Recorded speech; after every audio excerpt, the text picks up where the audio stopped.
महाराष्ट्रातल्या मराठा समाजाला विशेष एक गोष्ट मला आज सांगायची, म्हणून आपण सुरुवातीलाच हा विषय समाजाच्या महत्वाच्या माहितीच्या साठी घेतलाय।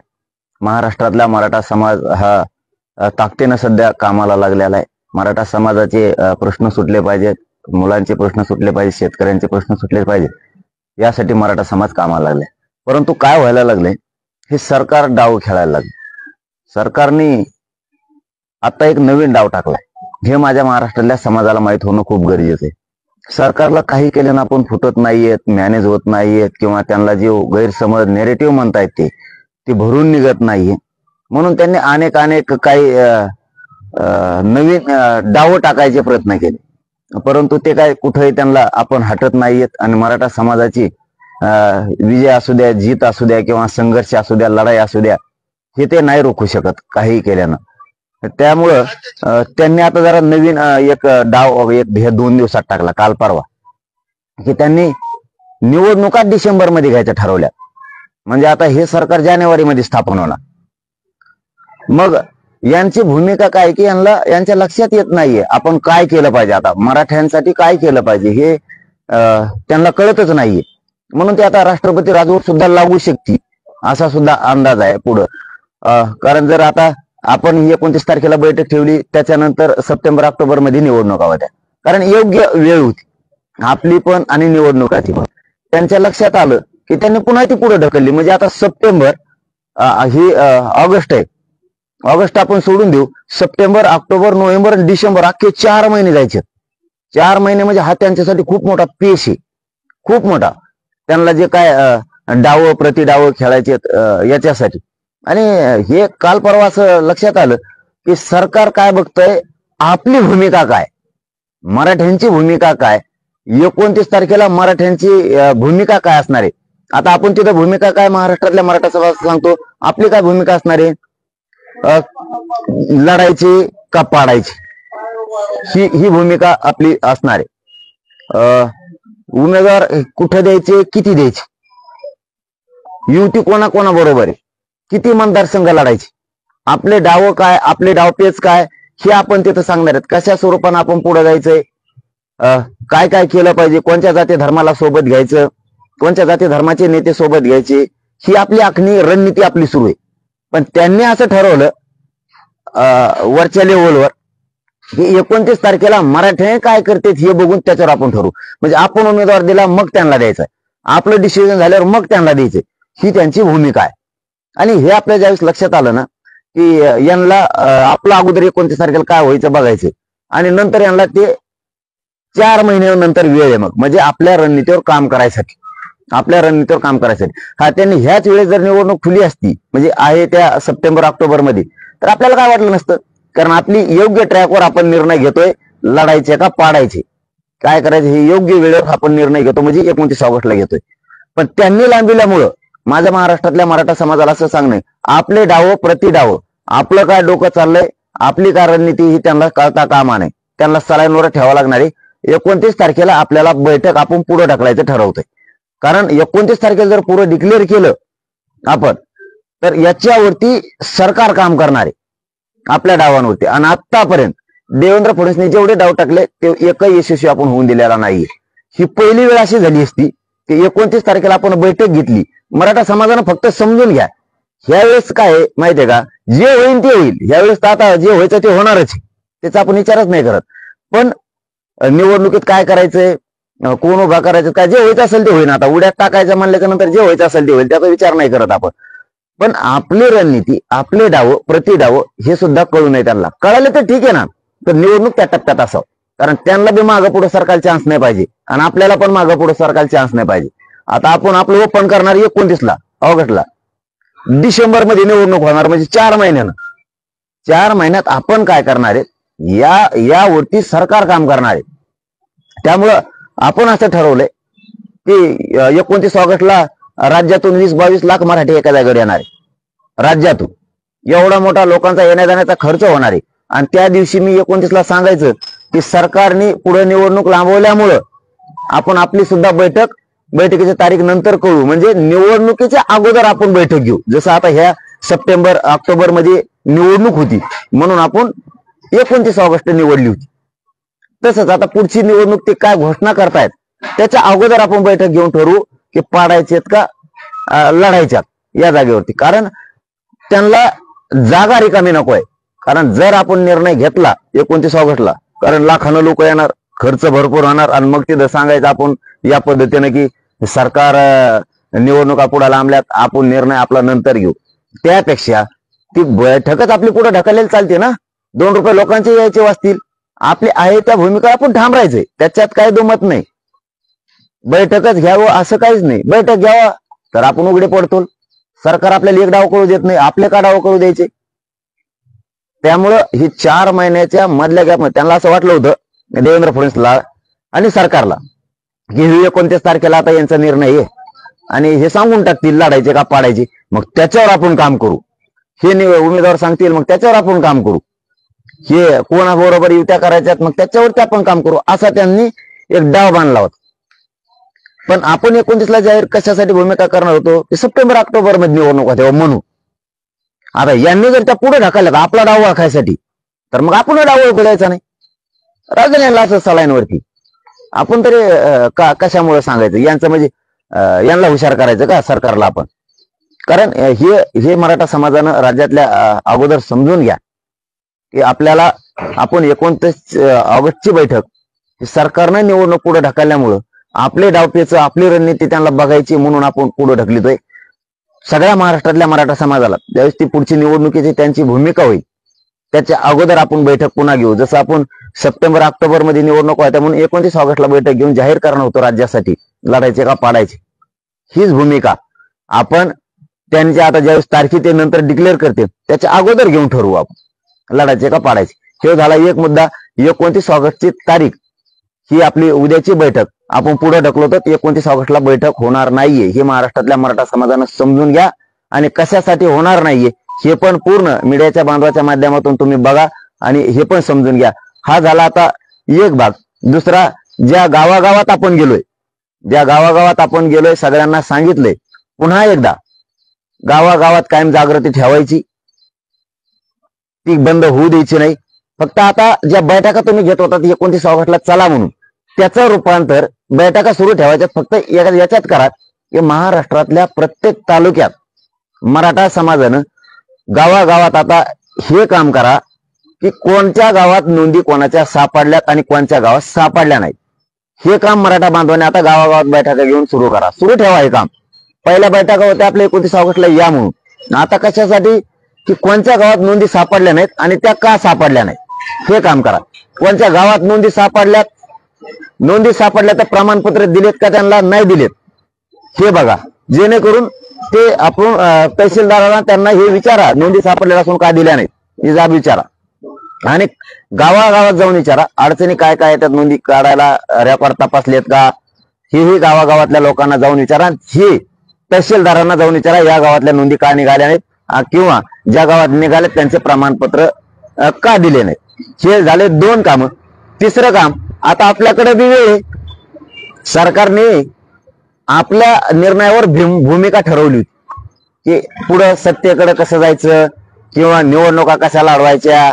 म्हणजे इतकी बेकार वेळ आली यांच्यावरती की आपल्या भूमिकेवर ठरवणार आहेत आता त्यांच्या निवडणुका कशा लढायच्या, आपण उमेदवार द्यायचा दिल्यावर कोणचा उमेदवार द्यायचा. इतकी बेकार वेळ आली ह्या राजकारणी लोकांवरती मराठ्यांच्या एकजुटीमुळं. यांना काय सुचत नाही काय करावं, म्हणजे आपल्या भूमिकेवरती ते ठरवणार होते.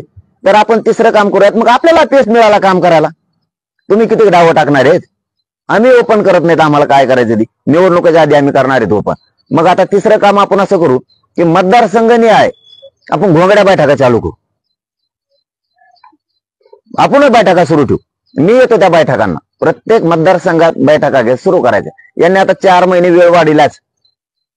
त्यांना याच्यात काय डाव त्यांना करायचे, कोणत्या योजना राबवायच्यात, लोकांपर्यंत जायचंय त्यांना, त्यांच्या नीती काय म्हणते त्याला नेरेटिव्ह सेट होत नाही, त्यांना काय ते भरून निघाणार. ती वरचेवर वाढतच चाललाय, मराठ्यांचा रोष वाढत चाललाय, दलितांचा वाढत चाललाय, मुस्लिमांचा रोष वाढत चाललाय, सामान्य ओबीसी बांधवांचा वाढत चाललाय, 12 बलुतेदारांचा वाढत चाललाय. त्यामुळे त्यांना काही भर भरून निघत नाही, काही केलं नाही. आणि सगळ्यात मोठा रोष ही शेतकऱ्यांचा आहे, ते त्यांना भरूनच निघत नाही काही केल्यानं. कारण काही दिलंच नाही ना तुम्ही. त्याच्यामुळे तुम्ही किती डावं टाकले तर ह्या निवडणुकीत 100% यांचे भुईसपाट होणार आहेत. फक्त यांची एकच भूमिका होती की 29 तारखेला मराठी नेमका काय निर्णय घेतात आणि त्या निर्णयावर यांना प्रक्रिया करायची होती आणि त्यानुसार त्यांना पुढची वाटचाल करायची होती. आपली रणनीती काय त्याच्यावरती त्यांना 4 महिने काम करायचं.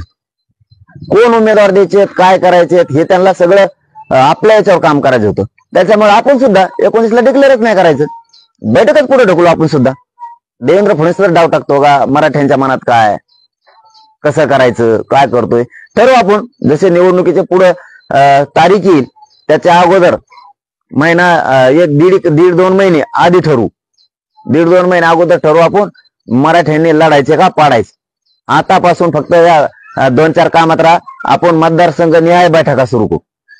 कारण मतदारसंघाची बैठक घ्यायची, एका जागेवरती नोंदी शोधायच्या कामात आपण स्वतः राहायचं, नोंदीचे प्रमाणपत्र आपण स्वतः लोकांचे काढून द्यायचे. गोरगरिबाच्या कामात राहू आपण. शेतकऱ्याचे काही प्रश्न असले ते सोडत राहायचे, आपण काम करत राहू. फक्त मायबाप महाराष्ट्रातल्या मराठा समाजाला पुन्हा सांगतो की यांनी डाव टाकला होता म्हणून यांनी निवडणूक पुढे ढकलली. पुढे निवडणूक ढकलण्याचं काहीही कारण नाही ना. या राज्यात भयंकर अशी काही परिस्थिती आहे किंवा भयंकर राज्यावरती पूर परिस्थितीचं संकट आहे पूर्ण राज्यावरती. ना राज्यात काय म्हणतो विध्वंस होईल किंवा झालेला आहे अशी काही परिस्थिती नाहीये. राज्यात 2 वर्षापासून सलग दुष्काळ पडलेला आहे असं पण काही नाहीये. संकट राज्यावरती काही नसताना पुढे ढकलण्याचं कारण नसताना जर यांनी ढकललं तर याच्या पाठीमागचा डाव सरकारचा लक्षात येतोय.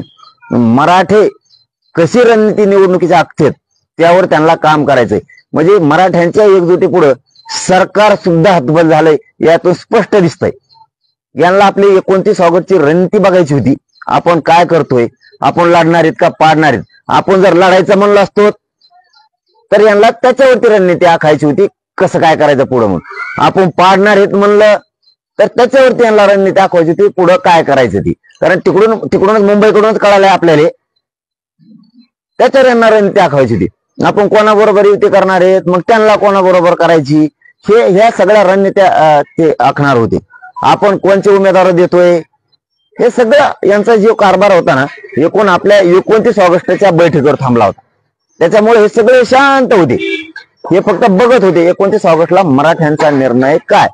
आता या नेल्याबेल्या निवडणुका आम्ही एवढा पागल आहे का एवढं एवढं समजता मला माझ्या मराठा समाजाला तुम्ही 29 ऑगस्टला आम्ही निर्णय घ्यायचा आणि तुम्हाला 4 महिने मोकळीक द्यायची वेळ. कारण तुम्ही निवडणूक डिसेंबर मध्ये निवडा म्हणजे आमच्या हाताने आमच्या पायावर दगड पाडून घेणार का आम्ही. 29 ऑगस्टला डिक्लेअर करणार पाळायचे का लढायचे का काय काय करायचं, कोणाबरोबर युती करायची, किती मतदारसंघ लढायचे, किती मतदारसंघात कोणाला पाडायचं, राखीव मधल्या SC ST जागेला कोणत्या सपोर्ट द्यायचा हे आपण 29 ऑगस्टला सगळं ठरवणार आहोत. मग आता इतकं उघड सांगून दिल्यावर त्यांना वेळ नव्हता याच्यावर काम करायला. जर सप्टेंबर ऑक्टोबर मध्ये निवडणूक असत्या तर आणि आपला बी वेळ बरोबर होता आणि त्यांच्या कामाला होता. परंतु त्यांनी 4 महिने पुढे वाढून ठेवले आणि मग आपली भूमिका त्यांना कळल्यावर त्याच्यावर ते सगळे रणनीती आखतील ना. म्हणून 29 ऑगस्टचं आपण ही बैठक किंवा आपला निर्णय पुढे ढकलतोय. निर्णयावर ठाम, लढायचे का पाडायचे याच्यात बदल नाही. जे अर्ज आलेत इच्छुकांचे ते पण तसेच आम्ही छाननी करून त्यांना तज्ञ लावणार आहेत. आता त्यात काही दुमत नाहीये, ते काय कमी होणार नाही, ते बाद होणार नाही, ते काय रद्द होणार नाही. तो आहे तो विषय असेल तसाच. फक्त 29चा आपली रणनीती आपल्याला जाहीर करायची होती तर ते आपण गुलदस्त्यात ठेवू. झाकले बूट 1.25 लाखाचे ठेवू आपण सुद्धा. आपली रणनीती उघड पडता कामा नये हे महाराष्ट्रातल्या मराठा समाजाला मला सांगणं गरजेचं होतं. कारण त्यांना वाटलं आपण येडे आहेत आणि ते शान आहेत सरकार चालवतात म्हणजे आपला डाव उघडा करून घ्यायचा. आपली रणनीती निवडणुकीची असो, सामाजिक कामाची असो, आंदोलनाची असो उघड करून घ्यायची आणि मग त्याच्यावर त्यांना सगळ्यांना मिळून काम करायचं. म्हणून निवडणूक पुढे ढकलली. काहीच कारण नाही ना निवडणूक पुढे ढकलायला. संकटच नाही राज्यावर, कसलंच संकट नाही राज्यावरती. संकट असल्यावर म्हणता येतं अमुक संकट असल्यामुळं ते पुढे आम्ही ढकलतोय. आता राष्ट्रपती राजवट लावा इतकी वाईट वेळ तर राज्यावर नाहीच. आता ते कधी उठवते ही सुद्धा शंका आहे. एकदा जर राष्ट्रपती राजवट लागली तर डिसेंबर मध्येच उठवतील का आणखीन पुढे नेतील हे सांगता येत नाही. आणि आता राष्ट्रपती जर राजवट लागली तर शासक तेच बसणार आहेत, आता प्रशासक, शासन बसणारे प्रशासन. मग आता शासक चालवणारे तेच आहेत परत. जरी राष्ट्रपती राजवट लावली तरी पण चालवणारे तेच आहेत, कारण वर तेच आहेत, राज्यपाल त्यांचेच आहेत. म्हणजे तेच प्रशासनच सगळं हे गोष्टी चालवणारे. तर पुढे ढकलायचं त्यांच्याच हातात आहे. शेवटी हे डाव आहे त्यांची. यांना फक्त महाराष्ट्रातल्या मराठा समाजानं प्रामाणिकपणानं समजून घ्या. यांना फक्त आपले डाव उघडे पाडायचे होते. आपली निवडणुकीतली रणनीती बघायची होती. कारण महाराष्ट्रात सगळ्यात जास्त आपल्याकडे जे उमेदवाराची इच्छुकांची यादी आली तेव्हापासून एक त्यांना काही सुचायना की इतक्या जर ताकदीनं सगळ्या जाती धर्माचे इच्छुक उमेदवार यांच्याकडे गेलेत, मराठ्यांचे सगळ्या जातीचे लोक आहेत, यांना बऱ्याचशा त्याच्यावरती आपल्या रणनीती आखायची होती. म्हणून त्यांना आपल्या रणनीतीवर काम करू द्यायचं नाही म्हणजे नाही. आपली भूमिका राज्याला कळाली तरी चालतंय, पण राजकारण्याला कळून देता कामा नाही. आपल्याला यांनी पुढे निवडणूक पुढे ढकलली याचं मूळ कारण असं होतं की यांना बहुतेक आपली सगळी निवडणुकीची, आंदोलनाची, पुढच्या रणनीतीची, आपली रणनीती ही उघडी करायची होती आणि त्याच्यावर काम करायचं होतं. आता यांना असंच संभ्रमात ठेवायचं आपण सुद्धा. ते आपल्याला त्यांचे डाव कळून देत नाहीत, आपण मराठ्यांनी कळून द्यायचे नाही. पण यावेळेस शब्द सांगतो, जे व्हायचं असेल ते होईल. बघूच यावेळेस काय करायचं. मराठ्यांनी त्या गोष्टीची काळजी करूच नका. फक्त आत्ता सांगून त्यांना सावध नको. कारण त्यांना जर सावध केलं आपल्या ये डाव ये भूमिका, तर त्याच्यावरती ते काम करायला लागतील. आणि आता शेवटचा मुद्दा सांगतो की आता काहींचे फोन आलेत खूप की तुम्ही 14 ऑगस्ट ते 20 ऑगस्ट पर्यंत इच्छुकांचे अर्ज स्वीकारायला वेळ दिला होता, तर आणखीन 2-4 दिवस वाढून द्या. तर आपण 24 ऑगस्ट पर्यंत पुन्हा, समजा आजपासून कोण इच्छुक राहिले असतील तर त्यांनी 24 ऑगस्ट पर्यंत आणून द्या. कारण त्याच्यावरती आपल्याला राज्यभरातले सगळ्या बांधवांकडून ते आले तर आम्हाला त्याच्यावरती सविस्तर तज्ञ बोलवणार आहेत. आम्ही त्याच्यावरती काम करता येईल, मेरिट काढता येईल किंवा कोणाचं सामाजिक काम आहे. कारण आपण देणार आहेत गोरगरिबाला. त्याच्यामुळं काम करणाऱ्या माणसाला देणारे ज्यांनी काम केले ती निर्णय आता आपण बघू. काय करायचं, लढायचं का पाडायचं ते आता पुढे ठरवू आपण.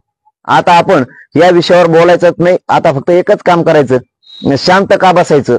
म्हणून आपण गावागावात जाऊन कोणत्या गावाच्या नोंदी सापडल्या नाहीत आणि गावातले कोणते रेकॉर्ड तपासलेत हे विचारायचं आणि तेच तहसीलदारला सांगायचं रेकॉर्ड तपासा. आणि जिथे नोंदी सापडल्यात त्यांना जाऊन सांगायचंय की ह्या नोंदी द्या. तहसीलदारला जाऊन सांगायचं, व्हॅलिडिटीसाठी प्रयत्न करायचे, म्हणजे पोराला अडचण येणार नाही. हे 2 कामं करायची. आणि तिसरं, आता यांनी आपल्याला 4 महिन्याचा वेळ दिलाय. त्यांनी आपल्या रणनीतीवर त्यांना काम करायचं होतं 4 महिने. बरं झालं, आपण आपल्या रणनीतीवर काम करू. आता मतदार संघ निहाय महाराष्ट्रातल्या आपण काम करू. आणि हे चौथा मुद्दा हे आहे की ज्यांचे कोणाला द्यायचे तर 4 दिवस 24 ऑगस्टच्या आत कोणाकोणाला राहिलेले द्यायचे. खूप फोन आलेत पोरांकडे, तर ते इच्छुकांचे अर्ज कोणाला द्यायचे त्यांनी आणून द्यावे. मग आता 1 वर्ष पूर्ण होणार 29 ऑगस्टला, तर मग ती 1 वर्ष पूर्ण जी बैठक आहे ती तर होणार आहे का नाही? नाही, आता त्या दिवशी फक्त आपण परिसरातले किंवा जे बांधव येतील तेच. पण 29 ऑगस्टला आता 1 वर्ष पूर्ण होतं हे आंदोलन महाराष्ट्रातल्या मराठा समाजाला न्याय मिळावा म्हणून सुरू आहे. त्याच धर्तीवर आपण इथं ठेवलं होतं. कारण तिथून पुढे आम्हाला 1-1.5 महिना अंदाजे निवडणुकीला तयारी करायला योग्य वेळ होता.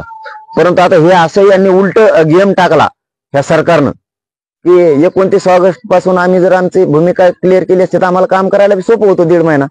आणि सरकार बी आमचा डाव असेल किंवा त्यांचा आमच्यावरती असेल, एकमेकाचा डाव काहीच करू शकत नव्हती, अशी सत्य परिस्थिती होती. परंतु त्यांनी ओळखलं सध्या आक्रोश खूप आहे.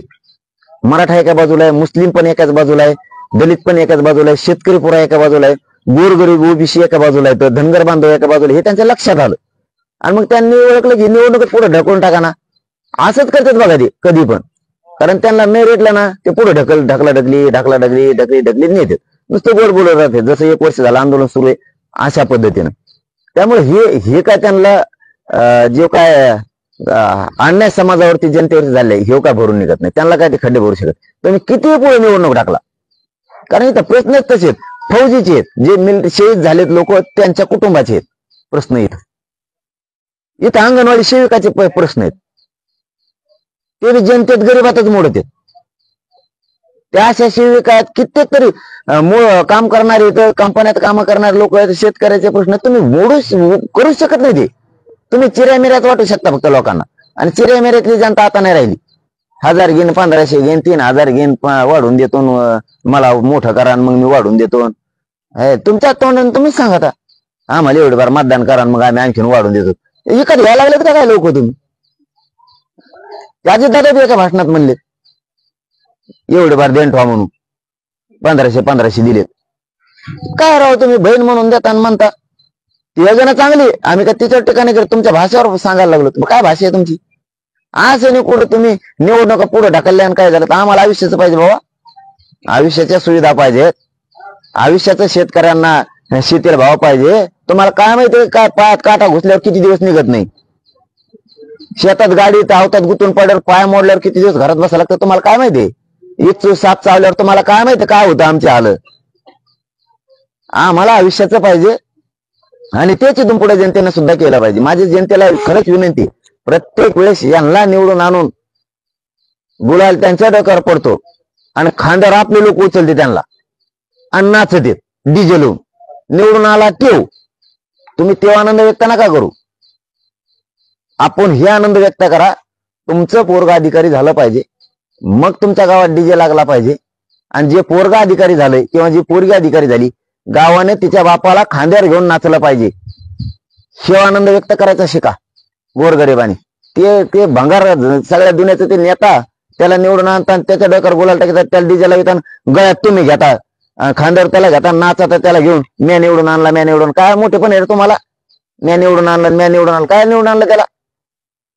तुम्ही हे स्वप्न बघा की माझा लेक, माझी लेक, माझा मुलगा अधिकारी होईल आणि मग त्या टायमाला मोठमोठाले नेते तुमच्या पाया पडते नेऊन तो पोरगा दर्जाचा अधिकारी झालं. हे तुमच्या आयुष्यातला आनंदाचा सगळ्यात मोठा क्षण असणार आहे.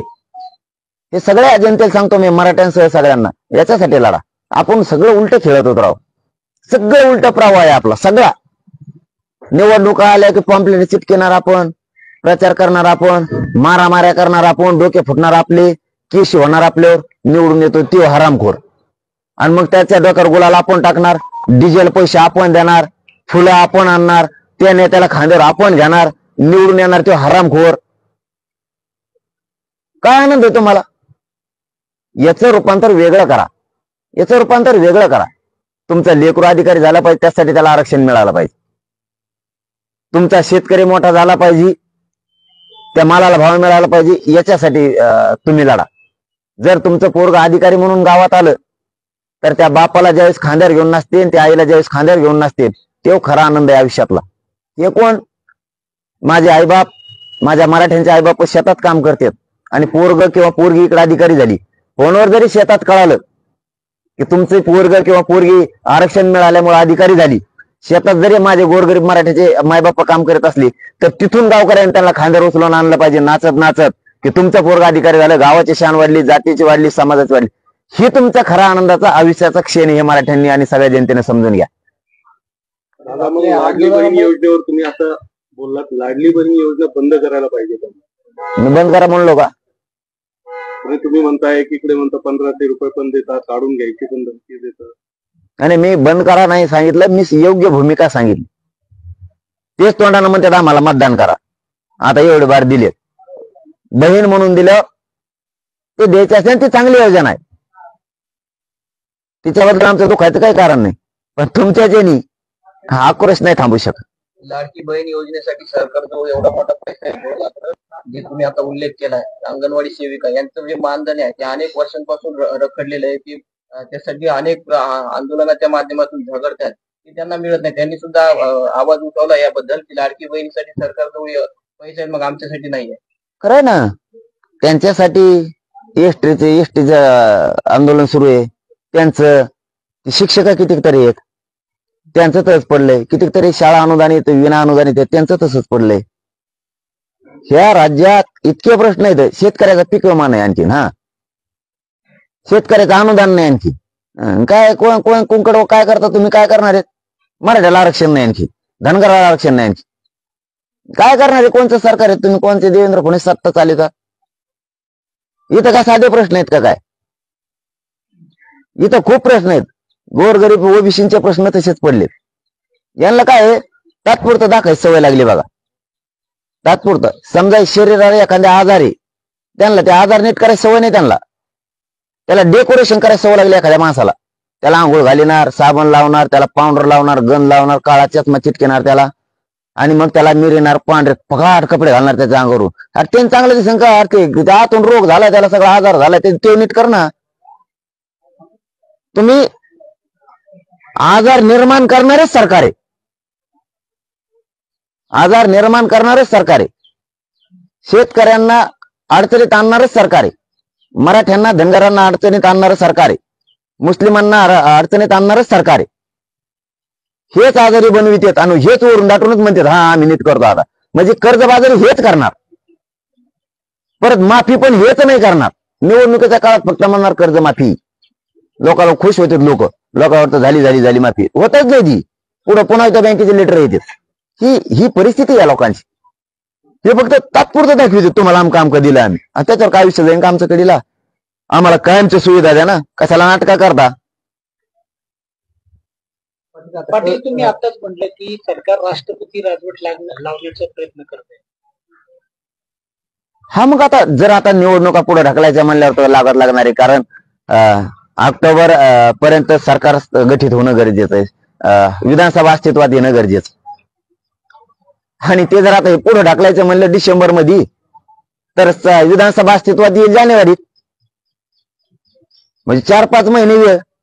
तर आम्ही काय भूमिकेत येत हे त्यांना जाणून घ्यायचं होतं. काय वाईट वेळ आली राव या सरकारवर.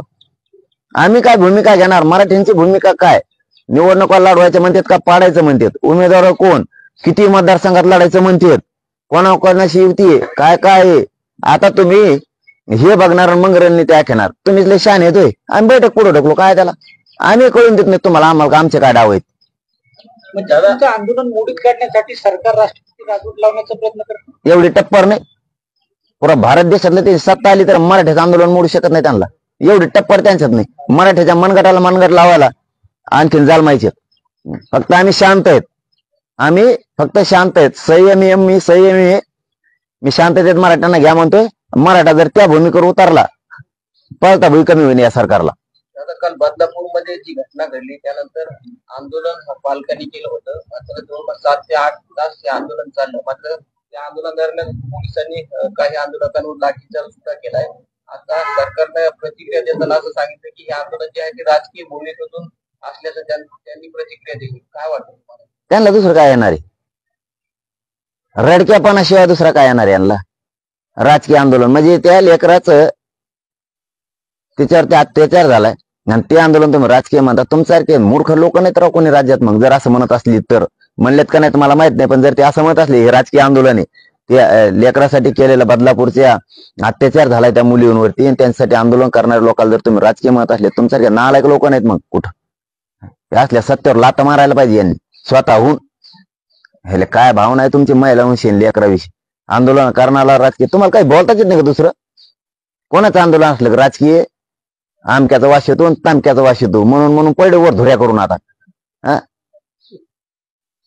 हे तुम्हाला दुसरं काही येतच नाही त्याच्याशिवाय.